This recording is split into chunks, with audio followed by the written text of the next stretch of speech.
慌ただしく過ぎていく時の波にふと足元をすくわれそうになった時、必ず紐解く本があります。その本にはある女性の人生が描かれています。どこにでもあるごく普通の人生。でも本の中の彼女に出会うと、心の湖に波紋が幾重にも広がるように、ゆっくりと優しい言葉が満ちていきます。今日はどんな彼女に会えるでしょうか。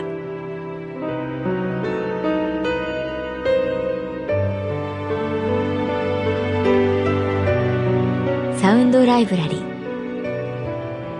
世界に一つだけの本。朗読は私木村多江がお送りいたします。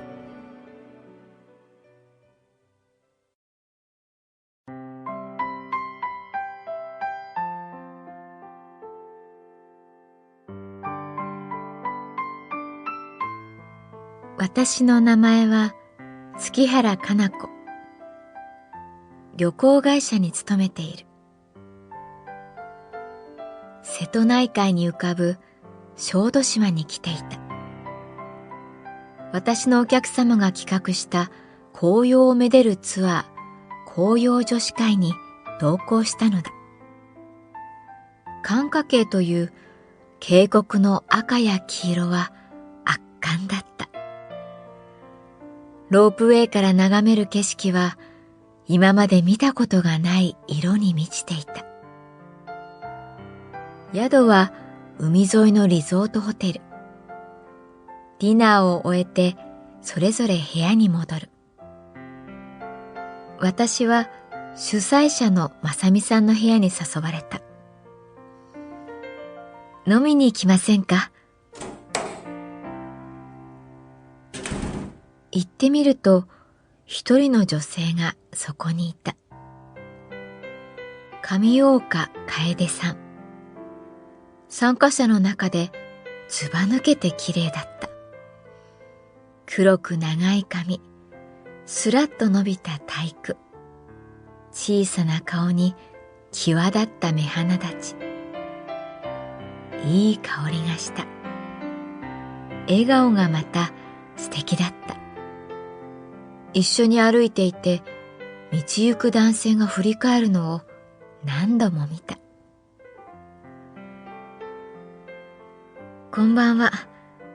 私、どうしても月原さんとお話がしたくて、で、正美さんにお願いしたんです。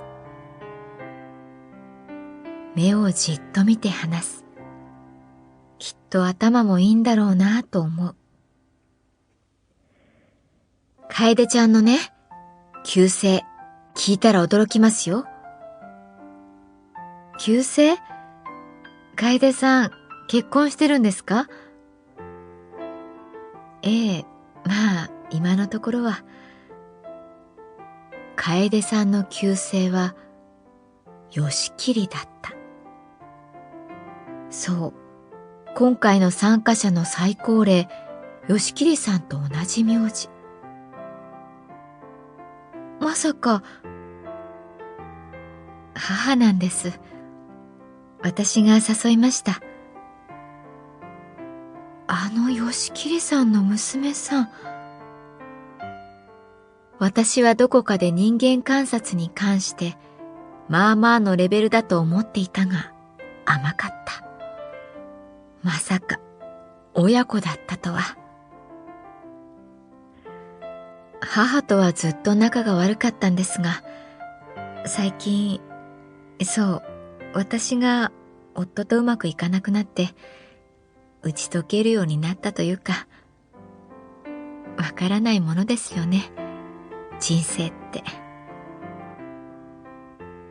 楓さんは髪をさっとかき上げて微笑んだ。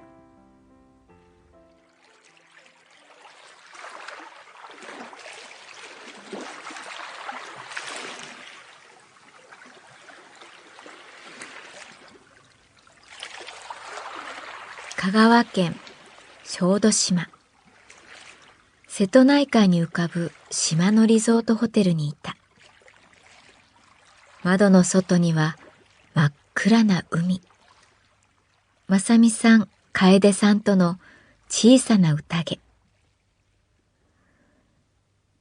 離婚って遺伝するのかな。母が父と別れた時、私は中学生でかなりショックでした。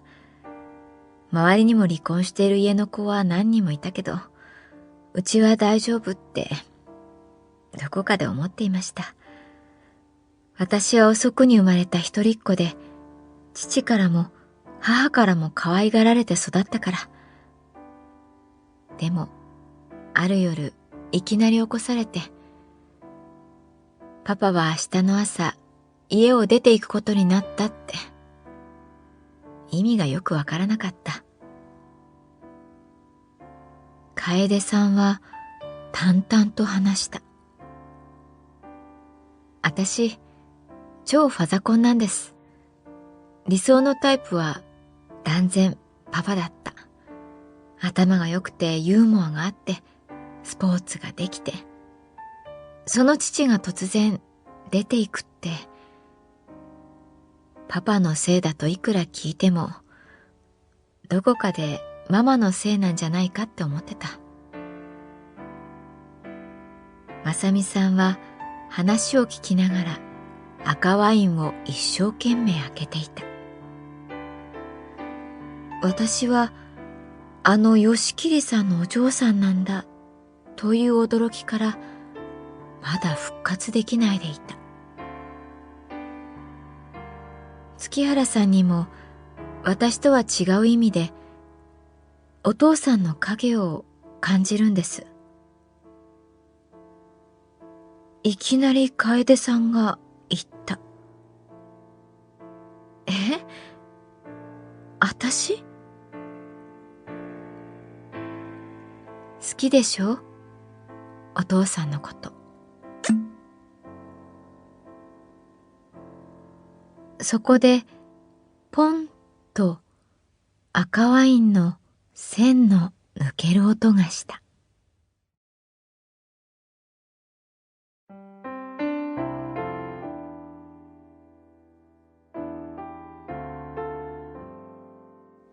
私の父は私が就職したばかりの頃に亡くなった。警察官だった父はあまり家にいなかった。でも言われて改めて思うと確かに父のことが大好きだった。言葉がうまくない人だったけれど深い愛情を持っていた。私は月原さん、今の夫を選ぶとき、どこか父と重ね合わせていたんです。彼がジッポのライターでパカって火をつける音と匂いがパパと一緒だなって思ったり、ウイスキーを飲むとき、氷を指でかき回す仕草が似てるなって思ったり、車が好きでドライブしている時のハンドルへの手の置き方がそっくりだなって思ったり。でも、違うんです。違う人間なんです。当たり前の話だけど、夫もいい迷惑だったと思います。結婚するとき、一度だけパパに会ってもらいました。夫と。でも、今思うと、最初の違和感はその時にありました。話が全然盛り上がらない。静まり返ったテーブルで、ただひたすらお酒を飲むみたいな。楓さんとまさみさんと3人で赤ワインを飲んだ。ちょっとちょっと。今日私、結婚を決めたんですから。離婚とか、そういう話、やめてください。正美さんが笑いながら言った。彼女は今日彼に電話をしてプロポーズを受けた。私は突然思った。西谷さんと結婚したかった。叶うことはないのに。今さらそんなことを言っても始まらないのに。月原さんは今まで結婚したいと思った人いなかったんですか？楓さんが聞いてくる。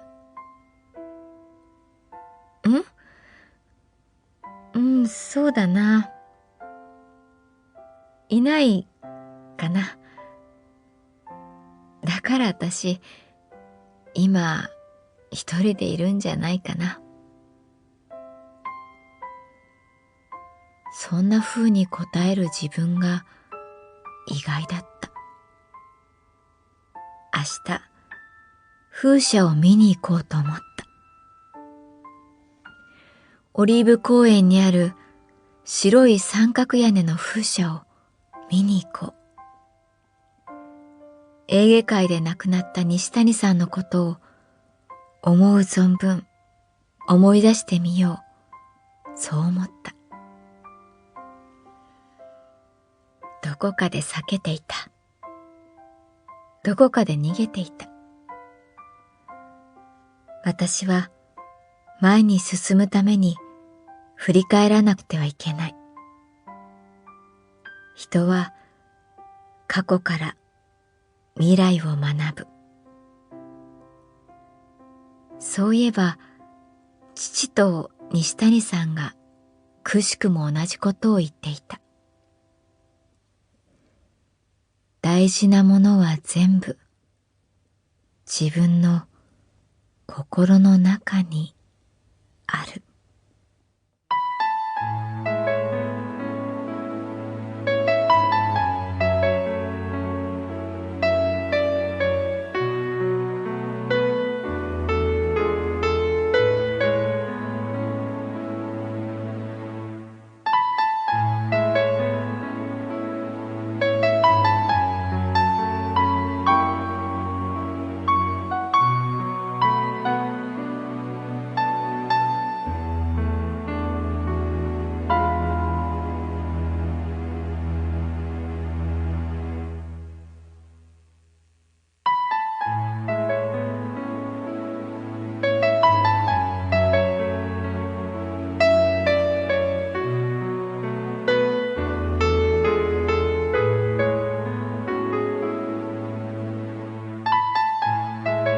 サウンドライブラリー、世界に一つだけの本。